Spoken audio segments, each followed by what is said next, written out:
Religious emotion is not enough. Intellectual labour is also necessary, and that labour is being neglected. The church has turned to easier tasks, and now she is reaping the fruits of her indolence. Now she must battle for her life. The situation is desperate. It might discourage us, but not if we are truly Christians. Not if we are living in vital communion with the risen Lord. If we are really convinced of the truth of our message, then we can proclaim it before a world of enemies. Then the very difficulty of our task, the very scarcity of our allies, becomes an inspiration.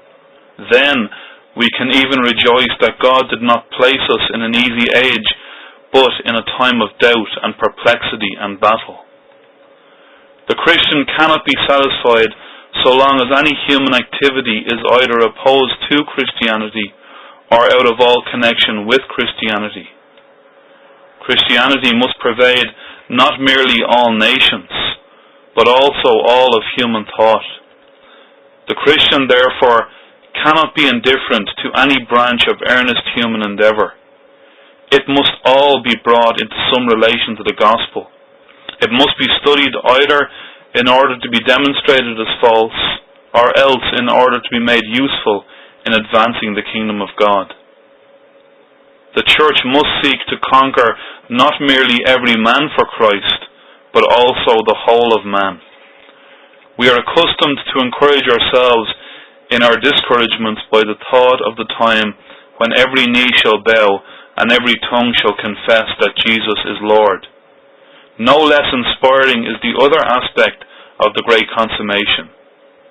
That will also be a time when doubts have disappeared, when every contradiction has been removed, when all of science converges to one great conviction, when all of art is devoted to one great end, when all of human thinking is permeated by the refining, ennobling influence of Jesus, when every thought has been brought into subjection to the obedience of Christ.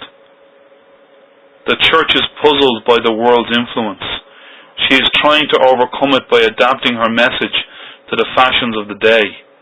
But if, instead, she would descend into the secret place of meditation, if by the clear light of the gospel she would seek an answer not merely to the questions of the hour, but first of all to the eternal problems of the spiritual world, then perhaps by God's grace, through His good Spirit, in His good time, she might issue forth once more with power, and an age of doubt might be followed by the dawn of an era of faith.